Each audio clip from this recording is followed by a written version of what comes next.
So, here we go. This adventure called life. You are the present becoming the future. You are the present becoming the future. And I know it seems sort of simple on the surface, but the thing is that who you are being and thinking and believing today is creating your tomorrow. So you literally are the present becoming the future. This adventure called life continues with this quote from Ernest Holmes, Living Without Fear. There is an inner urge in our minds to grow, to expand, to break down the barriers of previous limitations, and to ever widen our experience.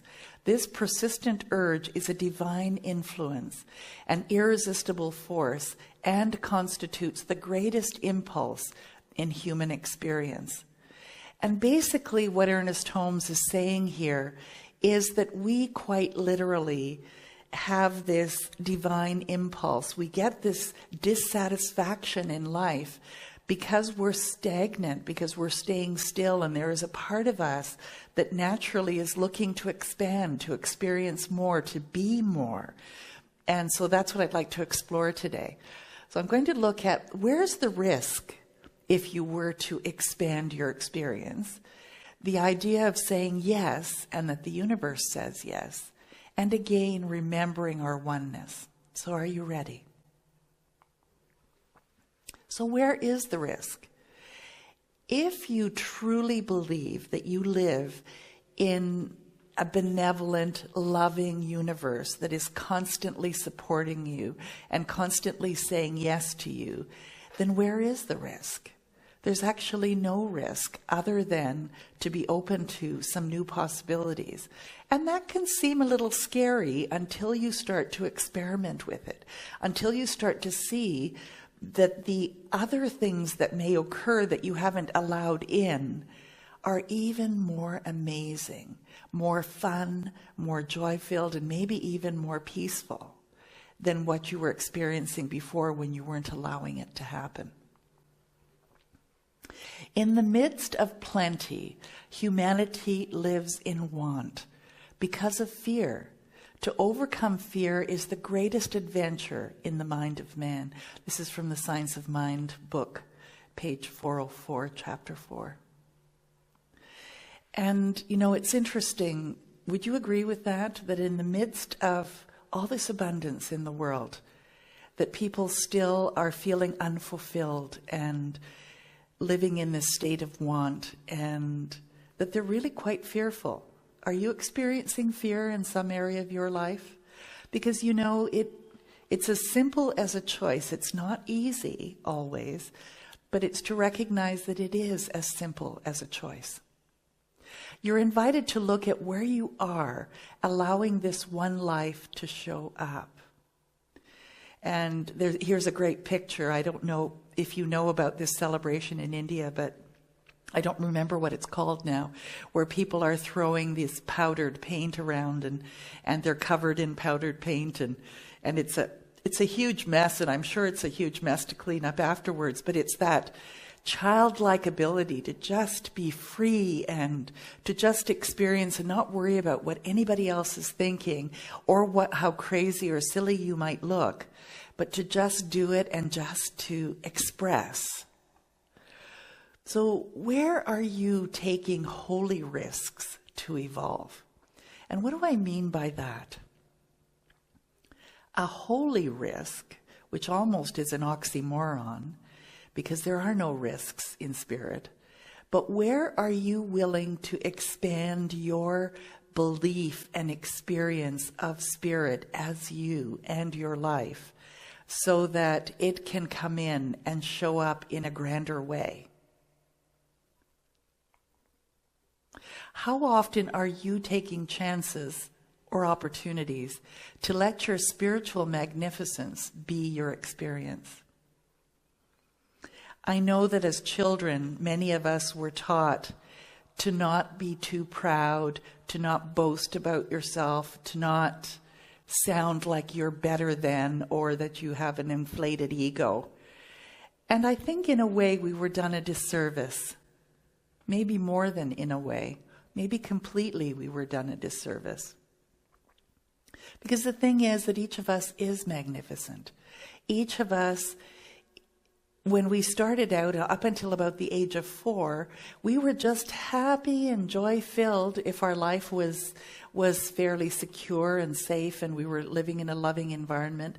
And it wasn't until we reached about the age of 4 where we started to realize that maybe our exuberance was causing someone else discomfort, or that our freedom and our sense of freedom and all of that was something to be worried about rather than to express it. And I'm inviting you to start to allow that childlike excitement and curiosity and openness, and even the being in the present moment of a child, to be your experience for the next little while, and see how it works for you. Can you imagine a world in which each and every person lives in alignment with his or her highest spiritual principle? I know that I see it around me with people who are deliberately creating their lives. And I know that you're one of them, or you're working on being one of them. And I salute you for that, because the thing is that you are a light in this world. And that light shines to give everyone else permission to also be free to be themselves. So I salute you. How do we emphasize unity with God and connection with each other? So how do you think you might do that? I'm going to ask Emilio this question and see what he comes up with as an answer, and see what you think about that answer. And maybe it'll have an answer bubble up for you. So Emilio, if I were to say, how do you emphasize your unity with God? How would you say that you do? Well, I guess through prayer, through meditation, Okay. through quiet, through being quiet, and just it's just like I talk to God within me, knowing that I am one with God. So there is no separation, and that is, and then I just am wherever I am. Okay.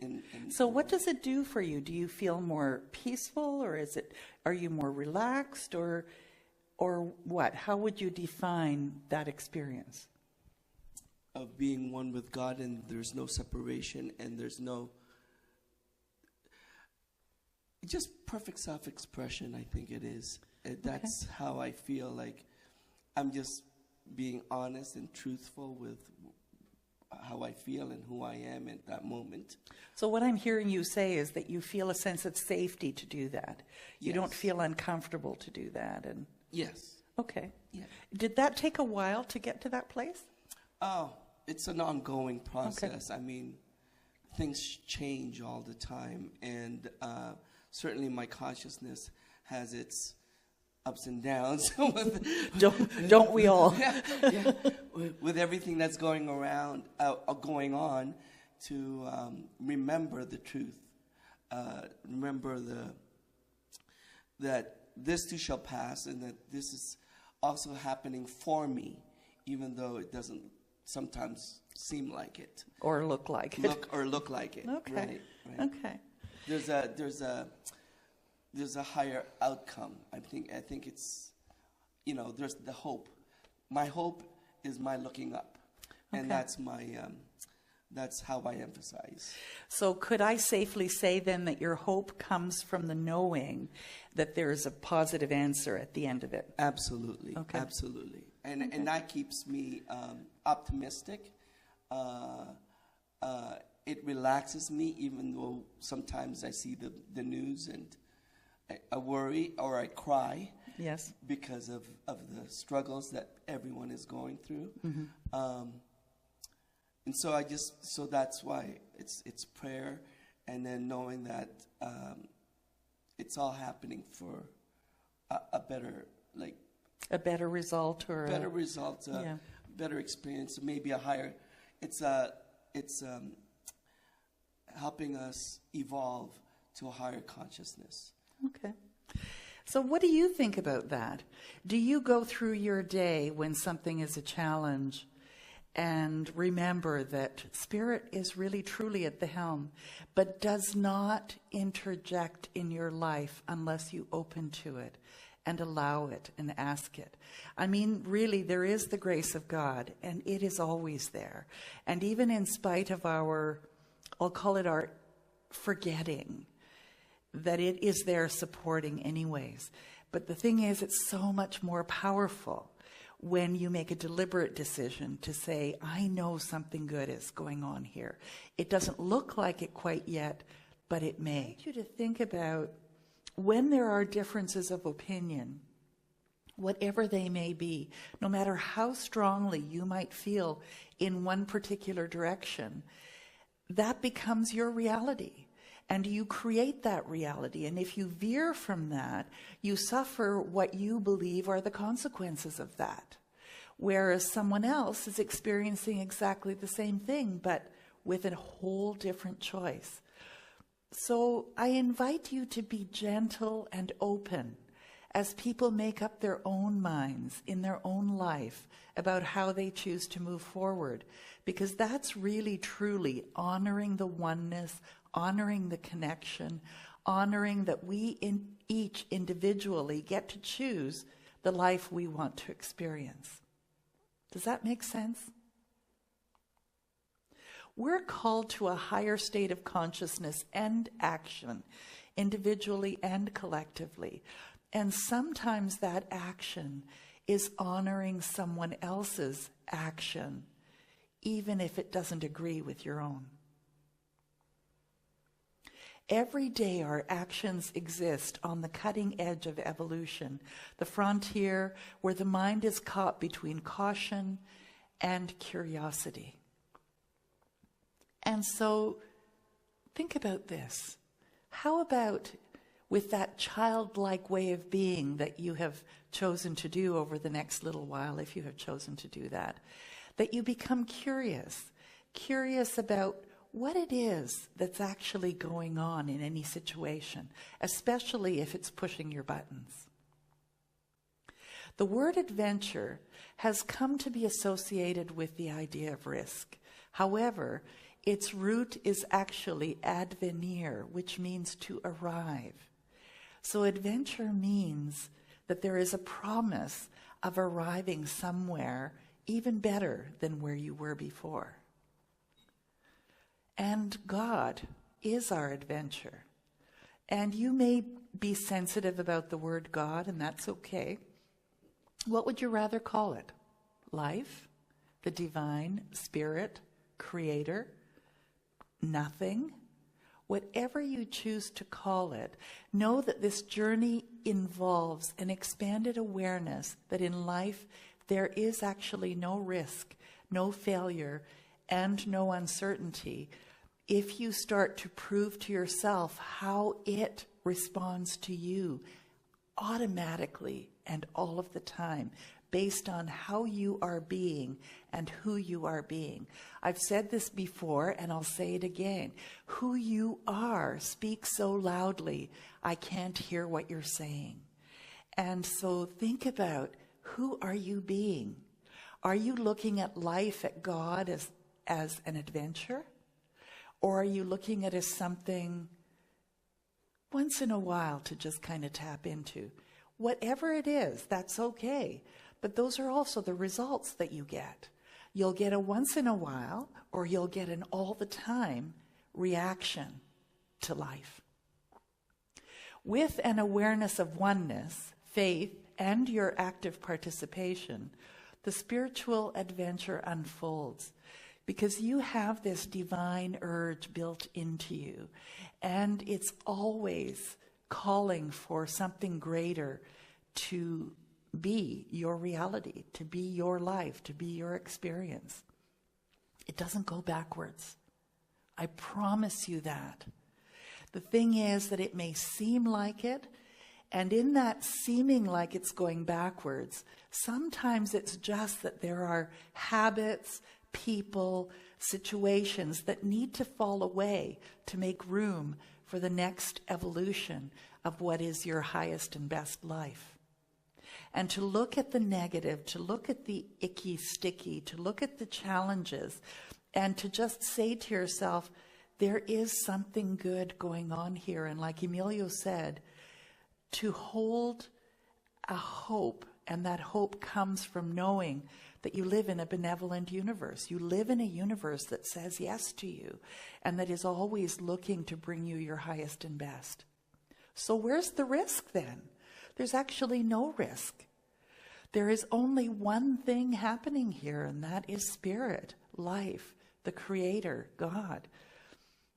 Intelligence coming into form. Then you are wholly, holy, because it comes into form through you. It doesn't happen outside of you. All of your life comes into expression and how you respond to it based on how you are choosing to respond and what your underlying thoughts and beliefs are. So what's there to fear? It's a good question, isn't it? And yet, doesn't even the question bring up a little bit of fear? There must be some fear here somewhere. And yet, ultimately, there isn't, except perhaps the fear of change. And isn't it funny how we'd sometimes much rather stay in the situation that we know than to move beyond it to something that we don't know, even if there's a promise that it'll be better. The universe responds to you all the time, how you think and feel, because you are creating your experience of life. No one else is doing that for you or to you. You are. Do you hold back from new experiences because you fear failure? Think about something new that you've maybe pondered over the last little while and then decided, maybe it's a little too much of a learning curve, or maybe I'll fail at it, or whatever excuse you've come up with. The thing is that every time there's a new experience that brings itself up to you and into your reality, into your face, is an opportunity for you to express yourself in a bigger, grander way. So why not choose to say yes to it instead? What's the worst that can happen? You can change your mind. The biggest risk, if there is one at all, is not opening to infinite possibilities.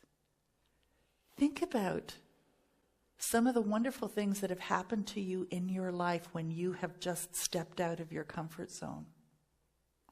You wouldn't be living the life you're living today if you hadn't taken that initial risk. And so in a way, it is risky to hold yourself back because there might be something wonderful just around the corner. But because you're holding back, it won't show up. Spirit is who you are, and often presenting as surprises. It reveals itself incognito often. It whispers to you. It can be found everywhere, even in the most unexpected places. So I invite you this week, look for the unexpected. Expect the unexpected. Set the intention every morning to say, how is Spirit going to show up today in an unexpected way? Or how is life going to show up today in a delightful and unexpected way? Finding God, that's the adventure. Because really, Creator, Spirit, the infinite field is everywhere all the time. And it's right where you are because it is who you are. So saying yes. This is a participatory universe that depends for its very existence on human beings. That's Deepak Chopra and Mina Kafatus. It does depend on each and every one of us, because otherwise life wouldn't exist. It would just be a theory. We get to be the hands and feet of life by living our lives and living them as big and as grand as you dare to do. So are you saying yes to every holy opportunity? Adventure isn't exclusive to the adrenaline rush of ziplining or deep sea diving or an African wild safari, although it can be that too. It can be in simple things like trying something new to eat, or calling someone that you don't normally call because they usually call you. Or maybe you can think of simple things that you might do. Maybe it's that you shower in the morning. So what about if you showered at night instead? Or what if you always wore a certain kind of socks? What if you bought a new type of socks just to live a different experience? I know I'm sounding almost too simple, but the thing is that as you start to experiment with doing things differently, whatever it might be, that you start to experience life in a different way. And maybe all it will do is affirm that the way you were living was really great, that your favorite coffee mug still is your favorite coffee mug, even if you tried to drink coffee out of something else for a couple of days. That's okay. The thing is that it's creating a little bit of juice, as they would say, some joie de vivre in your life when you start to experiment this way. The inner adventure, finding God within yourself and others and nature and human events, begins in the silent communion. And Emilio spoke to that a bit, and that was to take some time in silence. And usually it's not silence. There's always sounds around. There's even voices in our head. So I like to use the term stillness. To sit still, allow the thoughts that are in your head to be like flocks of birds that are just kind of flying by. Just let them go and be in stillness for a while. Because the bubbling up of what is yours to do, what is yours to transform, what is yours to experience and to have an adventure for, is right there under the surface and does come up in those still moments. Knowing oneness expands to a smile, a kindness extended, to learning about new people, places, and things. And why is it that happens when you know oneness? Because there's a sense of safety there. There's a sense of hope there. There's a sense of comfort and peace there in knowing that there is only one thing going on here and that you are the author of your life. And it's easy to be kind from that place. It's easy to smile from that place. It's easy to be curious about other people and places and things when you know that everything is being looked after. This adventure begins and ends in consciousness. And every day you have opportunities to find the divine in a new way. And if you haven't heard this concept of consciousness, what does that mean? That means that there is this energy about you that has come from your thoughts and beliefs. And it is what is your consciousness. It's what attracts to you and what you put out in the world. That is your consciousness. And when you tap into the consciousness of life, that you have expanded your consciousness to allow even more in. And let's end with this idea of our oneness. Arriving at your oneness through conscious participation. And really to recognize that you're one with everything comes from deliberately recognizing that. You know, it may have started with, oh, I was thinking of someone and all of a sudden the phone rang and there they were. Or you were thinking about something and the song came on the radio that was talking exactly about that which you were thinking. That may be how your awareness of oneness begins. I really do invite you to be open to this idea of oneness in a more expansive, grander way. The process is now one of your alignment, receptivity, and participation. Are you ready to participate in a real way in life? To prove that you are one with life, to prove that life responds to you really beautifully and lovingly and supportively. The physical universe, which includes you and I, is the one infinite reality, and it's ever evolving into greater expression. And I want you to hear that part, into a greater expression. It never goes backwards. You cannot lose anything. You are always getting something bigger and better for your life. Even if it seems as though there is a loss happening, there is some gift in there. There is some evolution, some greater expression in that seeming loss. Within this awareness, you can engage, experience, step up and out, because you are a sacred, divine expression. You are sacred. You are divine. You are beautiful. You are magnificent. And you are unique and perfect because you are unique. And the world needs you to be who you are, because you fulfill the expression of life by being who you are.